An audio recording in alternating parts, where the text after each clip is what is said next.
왕이신 하나님 앞에 예배하는 귀한 성도님들 가운데 예배를 통해 주시는 하나님의 크신 은혜와 또 축복이 함께 하시기를 주님의 이름으로 축원합니다. 이 시간 옆에 계신 분과 이렇게 한번 인사하겠습니다. 주의 은혜로 여기까지 왔습니다. 주의 은혜로 여기까지 왔습니다.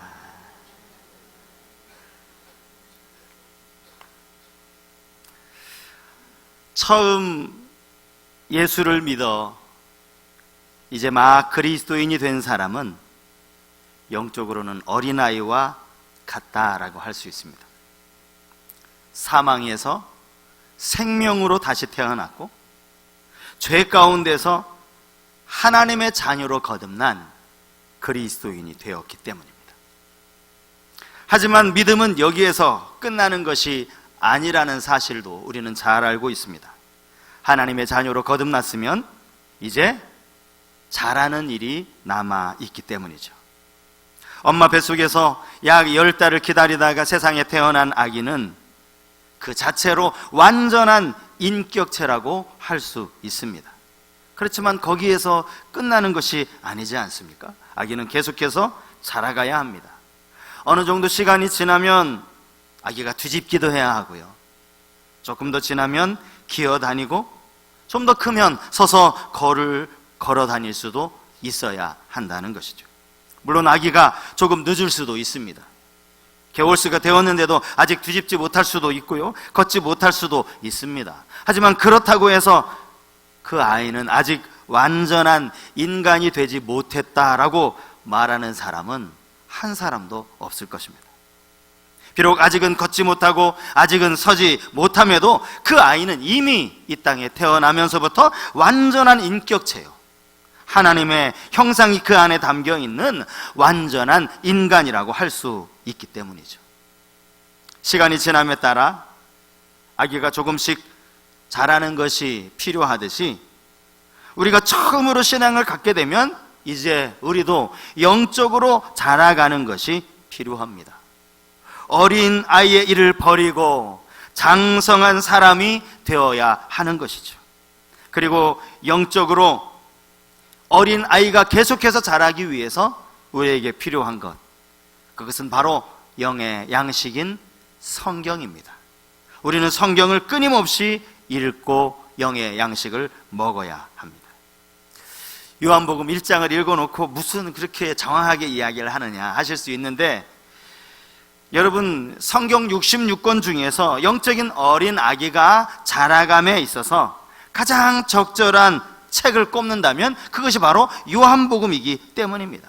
많은 목회자들은 처음 신앙생활 하는 사람들에게 요한복음을 읽으시라고 그렇게 권해드리는 것 아닙니까? 뿐만 아니라 요한복음에는 우리 모두를 향한 하나님의 놀라운 사랑의 진액이 담겨 있습니다.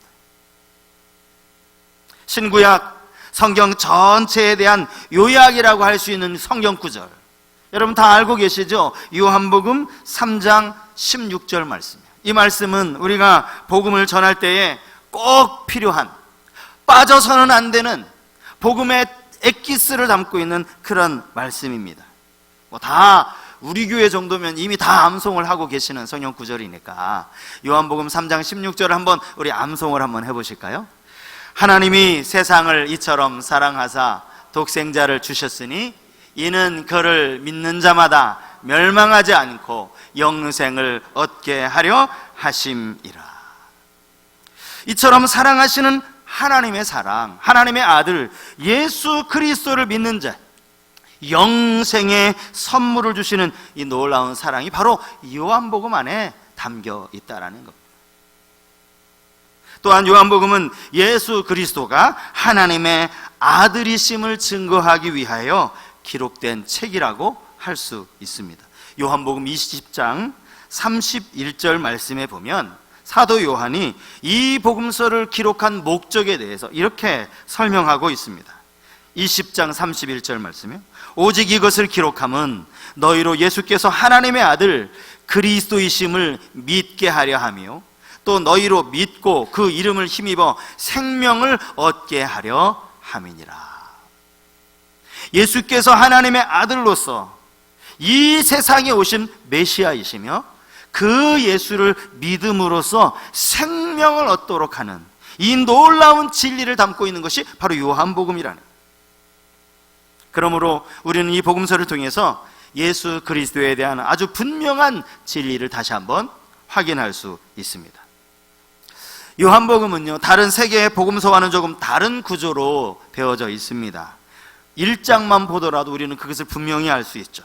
마태복음이나 누가복음처럼 족보로 시작하지도 않습니다. 예수님이 어린 시절에 어떻게 지내셨는지 그에 대한 기록도 없어요. 그 대신에 예수 그리스도를 태초부터 계신 하나님이라고 그렇게 기록하고 있습니다. 다른 복음서와는 다르게 예수 그리스도의 신성에 강조점을 두고 있다라는 것입니다. 오늘이 2019년을 보내는 마지막 주일 아닙니까? 이제 3일 이후면 2020년이 시작이 됩니다. 한 해를 보내며 한 해를 시작하는 이 시점에서 제가 요한복음 1장을 설교하기로 마음먹은 것은 우리 안에 다시 한번 이 복음을 좀 더 분명히, 좀 더 새롭게 이해했으면 좋겠다, 그런 마음 때문입니다. 어떤 분들은 요한복음 안에서 중요한 구절 몇 구절을 또 선택을 해서 말씀을 전하면 되지 않겠느냐라고 생각하시는 분들도 계시겠지만, 제가 요한복음을 처음부터 설교하기로 생각한 것은 설교자의 입맛에 따라 설교자가 하고 싶은 말을 하는 것이 결코 설교가 아니기 때문입니다. 한 장 한 장 읽어가면서 성령께서 주시는 음성을 저도 듣고 깨닫게 하시는 것들을 그때그때 우리 성도님들에게 전하기 위해서, 성경 66권 전체가 다 하나님의 영감으로 되어진 말씀임을 믿기 때문이죠. 여러분, 성경 안에 우리에게 조금 많이 들어서 익숙한 구절은 있을지도 몰라요. 아니, 그런 구절은 많이 있죠. 하지만 다른 본문보다 이 본문이 더 중요한 본문이야 더 중요한 구절은 없다라는 거예요. 모두가 다 하나님의 말씀이기 때문이죠. 물론 그렇다고 해서 이제 1장부터 20장이 넘도록 이제 매주 요한복음만 설교할 거는 아니고요. 왜냐하면 같은 본문을 이제 계속 이어서 하다 보면 이 듣는 분의 입장에서 집중력이 떨어질 수 있거든요. 그래서 또 필요에 따라서 다른 본문들도 이제 쉬어가듯이 그렇게 본문을 다루게 될 것입니다. 오늘 우리가 1절부터 5절까지 말씀을 읽었는데, 오늘은 요한복음 1장 1절부터 18절까지 말씀을 함께 생각해 보려고 합니다. 오늘 본문에는 아주 짧은 문장으로 진리가 선포가 되고 있습니다. 1절부터가 그렇죠. 태초부터 계신 말씀은 곧 하나님이시다. 이것이 짧은 진리이면서 명제입니다. 이유가 이러이러해서 이런 결과가 나왔다라는 이것을 우리는 설득이라고 말하고 설명이라고 말하는데, 진리는 그렇지 않습니다. 진리는 말 그대로 선포하는 것입니다. 여러분, 가만히 생각해 보면 진리라는 것이 거기에 무슨 덧붙일 설명이라는 것이 필요 없다는 것이 그게 더 맞는 말인지도 모릅니다. 예수 그리스도를 믿음으로 구원을 얻는다는 이 진리에 무슨 다른 설명이 필요하겠느냐는 거죠. 그렇게 선언하셨기에 그 자체로 진리가 되는다라는 말씀입니다. 아니, 이게 도대체 어떻게 가능한 건데, 어떻게 그런 과정이 이루어지는 건데, 물론 이렇게 물을 수도 있어요. 그렇지만 그런 물음은 어떻게 보면 아무런 의미 없는 물음일 수 있다라는 거예요. 여러분, 생각해 보세요. 하나님이 왜 이 세상을 참 사랑하셨고, 아니 그 사랑 때문에 왜 독생자를 주셨고, 아니 독생자를 믿는다고 뭐 어떻게 다 멸망치 않고 영생을 받아? 여러분, 이런 질문이 무슨 의미가 있습니까? 그냥 하나님이 주시는 그 영생의 선물을 믿음으로 받아 누리는 것, 그러면 되는 것 아니냐고요. 옛날에 들었던 이솝 이야기 여러분 기억하실지 모르겠어요. 거위가 아침마다 황금알을 낳는 거예요. 그 황금알을 팔아다가 이 사람이 부자가 됐죠. 이 농부의 마음속에 의심이 생겼어요. 아니 도대체 어떻게 저 똑같이 생긴 거위가 알을 저렇게 황금알을 낳지? 자꾸 의심, 이거 어떻게 저게 가능하지? 그러면서 생각한 게 뭡니까? 저 안에 황금알을 낳는 기계가 들어있나?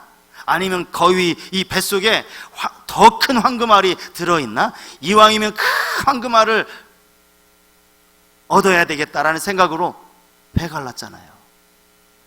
배 갈르고 어떻게 됐죠? 끝. 황금알 끝. 진리도 마찬가지입니다. 하나님은요, 이 방법이 우리를 구원하시기 위해 우리 모두에게 또 하나님 보시기에 가장 선하신 방법이심을 하나님이 아시기 때문에 이 방법을 택하신 거예요. 우리는 그것을 믿음으로 받아들이면 돼요. 괜히 황금알 잘 나는 거위 자를 필요 없다고요. 본문에 등장하는 짧은 4가지 명제는 이렇습니다. 첫째는 말씀이신 하나님은 빛이시다. 둘째는 빛이신 그리스도에 대하여 증거하기 위해 세례 요한이 부름을 받았다. 셋째는 빛이신 그리스도를 믿는 자에게 하나님의 자녀가 되는 권세가 주어진다. 네 번째는 하나님의 자녀는 하나님의 영광을 보며 넘치는 은혜를 받는다. 이 4가지 명제가 오늘 우리 읽은 본문에 나와 있습니다. 이 명제는 요한복음의 서론이면서 또 이제 앞으로 펼쳐지게 될 요한복음 전체 내용에 대한 요약이라고 말할 수 있습니다. 이제 사도 요한은요, 자신의 복음서를 기술하면서 이 중요한 내용들을 끊임없이 복음서 전체를 통해서 강조하고 반복하고 있습니다. 전설에 의하면 요한은 나이가 많이 들어서 이제 혼자 강대상에 올라갈 수도 없이 되었을 때 제자들이 그를 의자에 앉히고 강대상에 이렇게 올려놓을 때마다 그가 똑같이 했던 말이 있다고 합니다. 어린 아들들아, 너희는 서로 사랑하라. 늘 같은 말만을 반복하니까 제자들이 그 이유를 물었습니다. 그때 요한이 이렇게 말했습니다. 이것이 주님의 교훈이니 이것만 실천하면 족한 것이다.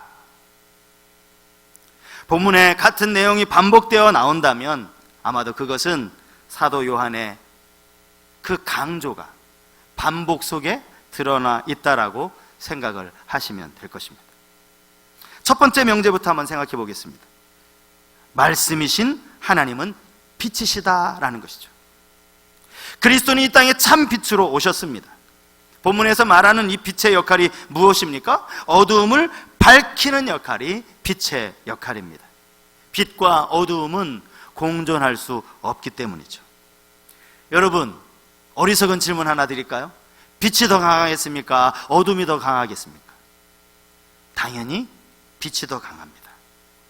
어두움은 빛을 꺾을 수가 없습니다. 어두움이 밀려오면 빛은 더 환하게 밝아지기 때문입니다. 빛은 어두움을 단번에 몰아낼 수도 있습니다. 빛이 비치면 그와 동시에 어둠은 순식간에 물러가기 마련입니다. 예수 그리스도를 본문에서는 빛이라고 말씀하십니다. 이것은 쉽게 말하면 이 죄로 물든 악하고 어두운 세상에 참 생명의 빛으로 예수님께서 오셨다는 말씀입니다. 예수님은 어두운 세상에 빛으로 오셨다는 사실을 여러분 분명히 기억하실 수 있길 바랍니다. 죄 가운데 있는 우리를 빛으로고 이 땅에 오신 겁니다. 우리가 죄악으로 어두워져 있었기 때문이죠. 주님은 캄캄한 죄악의 밤에 진리의 빛으로 구원하시기 위해 이 땅에 오신 것입니다. 우리 주위에 빛이 얼마나 많습니까? 이 작은 전구가 얼마나 아름답고 환한 빛을 냅니까? 여러분, 주위의 불빛들을 보실 때마다 그 불빛을 보고 참 이쁘다라고 생각도 하시겠지만 우리 주님이 저렇게 빛으로 오셨지. 대낮에 뜨겁게 내리쬐는 태양을 바라보면서 주님이 정말 이 어두움을 밝히러 참 빛으로 오셨다는 사실을 생각할 수 있기를 바랍니다. 빛이 없었더라면 우리는 어두움 속에 지낼 수밖에 없었을 겁니다. 진리의 빛이 없었더라면 우리는 여전히 주님을 모르는 채 살아갈 수밖에 없었을 것입니다. 이 생명의 빛이 없었더라면 우리는 여전히 사망, 죄로 인하여 죽을 수밖에 없는 사망으로 달려가는 인생일 수밖에 없었을 겁니다. 이 소망의 빛이 없었더라면 우리는 지금도 절망 속에 잠겨서 살아가고 있을 겁니다. 통계청이 2018년도 자료를 지난 9월인가 발표를 했어요. 여러분 아마 기사로 보신 분들도 계실 텐데 우리나라가 다시 1위를 재탈환했답니다. OECD 36개 나라 가운데 자살률 1위. 작년 한 해 좀 이게 생각을 하면요, 제가 이게 숫자 소수점이 잘못 찍힌 것이 아닌가 이런 생각을 했어요. 하루에 37.5명이 스스로 목숨을 끊었대요. 3.75명이 아니라 37.5명, 38명 가까이가. 그러니까 한 주, 우리가 일주일 만에 모이잖아요. 일주일 만이 아니네요. 성탄 예배도 드렸으니까. 만약에 일주일 만에 모인다고 생각하면 여기 모이는 이 정도, 이거보다 더 많은 사람이 자기 스스로 목숨을 끊은 거예요. 끔찍하지 않습니까? 왜 이렇게 자살하는 사람들이 많이 생깁니까? 그들에게 더 이상 살 소망이 없기 때문이에요. 그들이 말하는 이 살 소망이 뭡니까? 자꾸 이 땅의 것이죠. 이 땅의 것. 내가 이 세상에 더 살아서 무엇하나 삶의 의미를 찾을 수 없기 때문입니다. 궁극적으로는요, 그들에게 생명의 빛, 참 소망의 빛 되시는 예수 그리스도가 찾아오지 않았기, 아니 예수 그리스도를 만나지 못하였기 때문에 절망할 수밖에 없다는 사실을 알아야 됩니다. 예수 없는 인생, 저는 생각만 해도 끔찍합니다. 얼마나 암담한 인생이 되겠습니까? 예수를 모르고 살아간다고 생각해 보십시오. 여러분 삶에 예수가 없다라고 한번 생각해 보십시오. 끔찍합니다. 얼마나 비참한 삶이 되겠습니까? 예수 그리스도는 이 땅에 참 생명의 빛으로 오셨다는 사실을 여러분 기억하시기 바랍니다. 이 명제, 증명할 필요가 없는 명제입니다. 예수님이 빛이라는 사실을 어떻게 증명할 수 있어요? 증명할 수 없습니다. 이것을 우리는 논리학에서 공리라고 말합니다. 공리. 공리라는 뜻이 여러 가지 많이 뜻이 있는데 논리학에서 말하는 이 공리라는 뜻은 뭐냐 하면 널리 일반에 통용되는 원리, 자명한 진리. 자명하다는 뜻이 뭐죠? 그 말 자체가 스스로 진리임을 증명한다는 거예요. 스스로 증명한다. 자명하기 때문에 다른 명제를 증명하는데 전제가 돼서 사용되는 원리, 이게 바로 공리입니다. 예수 그리스도께서 이 땅에 빛이라는 이 진리 역시 자명한 공리라는 사실을 우리는 기억해야 합니다.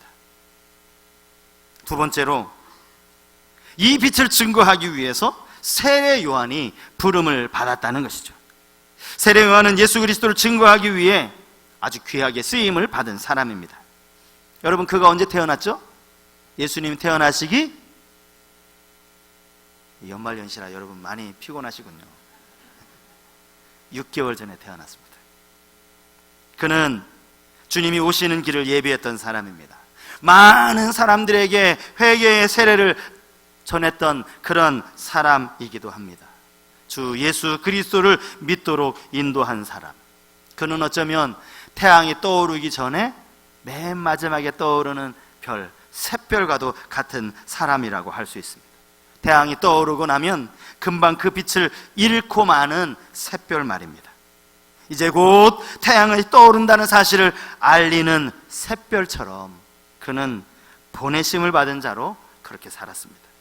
그는 열심히 빛에 대하여 증거하였습니다. 뿐만 아니라 그는 요단강에서 회개의 세례를 베풀기도 했습니다.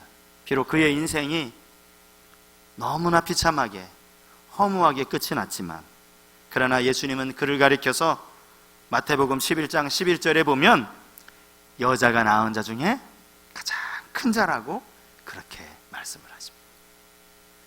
여러분, 세례 요한이 왜 여자가 낳은 자 중에 가장 큰 자입니까? 그는 맡겨진 사명을 위해 자기의 최선을 다했기 때문입니다.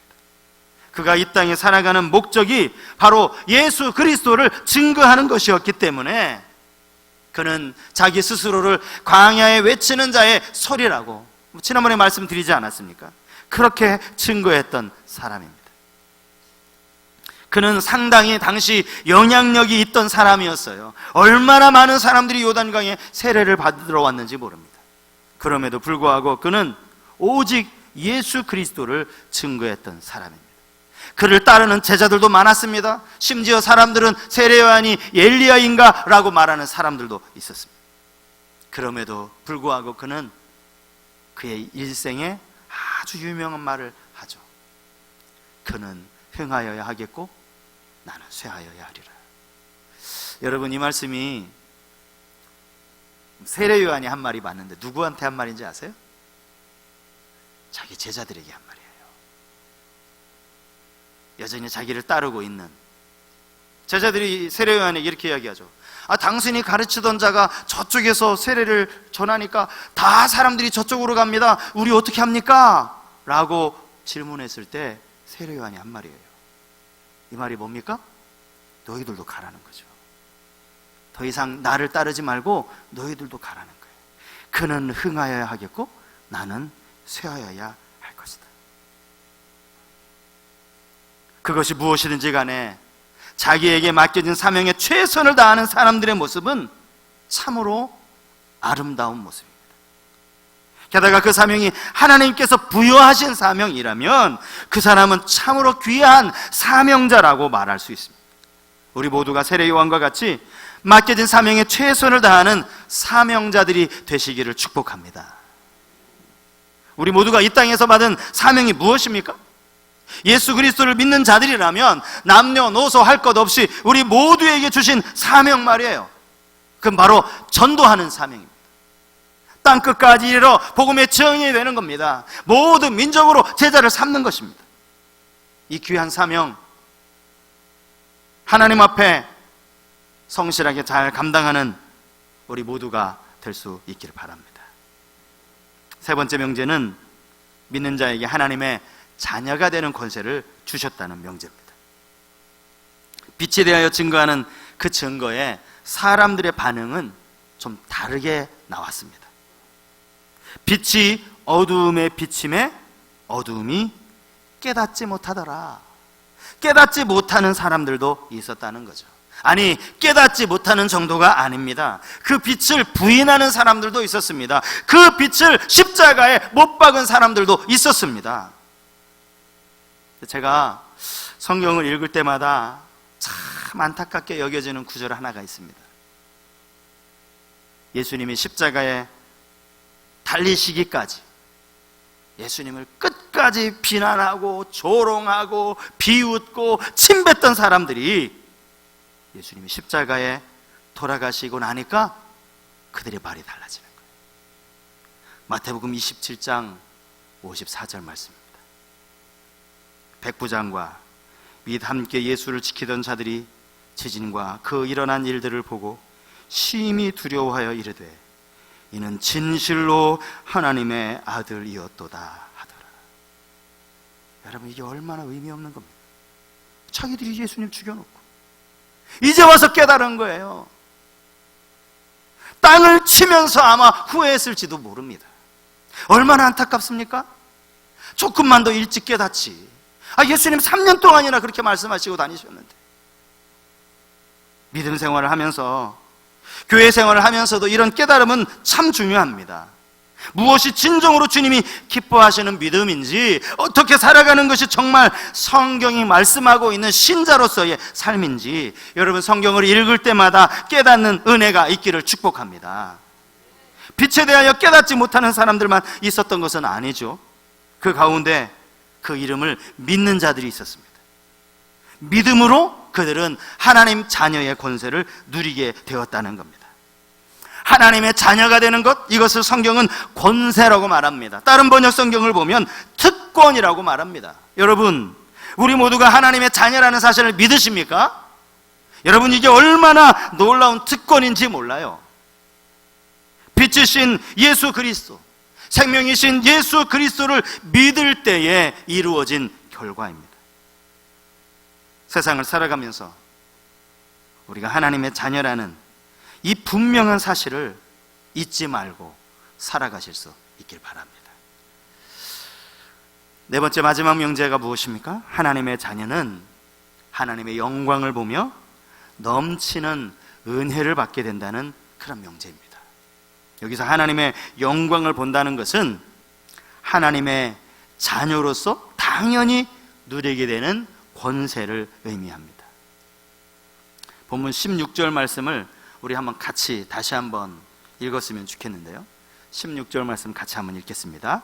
우리가 다 그의 충만한 데서 받으니 은혜 위에 은혜라라. 현대어 성경은 이 부분을 이렇게 번역합니다. 우리는 모두 그분에게서 넘치는 은혜를 입었으며 한없는 복을 받았다. 넘치는 은혜와 한없는 복. 예수 그리스도 안에서 우리가 지금까지 받아온 한없는 복과 넘치는 은혜가 무엇입니까? 여러분, 그 은혜로 지금 살고 있는 것 아닙니까? 이것을 기억하는 우리 모두가 되었으면 좋겠습니다. 나 같은 죄인을 살리신 하나님의 은혜, 이 악한 세상 속에 올 한 해도 또 지켜주신 하나님의 은혜, 아까 우리 장로님 기도하신 것처럼 1년 365일 1년 52주 건강 주시니까 주일날 놀러도 가시잖아요. 52주 건강 주신 하나님의 은혜, 그 은혜를 잊지 말고 하나님의 자녀로 그 은혜를 누리며 살아가는 우리 모두가 되었으면 좋겠습니다. 말씀을 정리하겠습니다. 오늘 우리가 받은 그 은혜를 기억하며 살아갈 때에 우리는 이 땅에서 더 풍성한 은혜를 누리며 살아가게 될 것입니다. 어두움을 비추기 위해 세상에 빛으로 오신 예수 그리스도를 기억할 뿐만 아니라 하나님의 부르심을 받아 자신의 사명에 최선을 다하여 마지막까지 순종하였던 세례 요한처럼 우리에게 주신 사명, 마지막까지 더 열심히 감당하는 우리 모든 성도님들이 다 되실 수 있기를 주님의 이름으로 축복합니다. 지금 말씀을 생각하면서 함께 찬양하겠습니다. 주님 큰 영광 받으소서.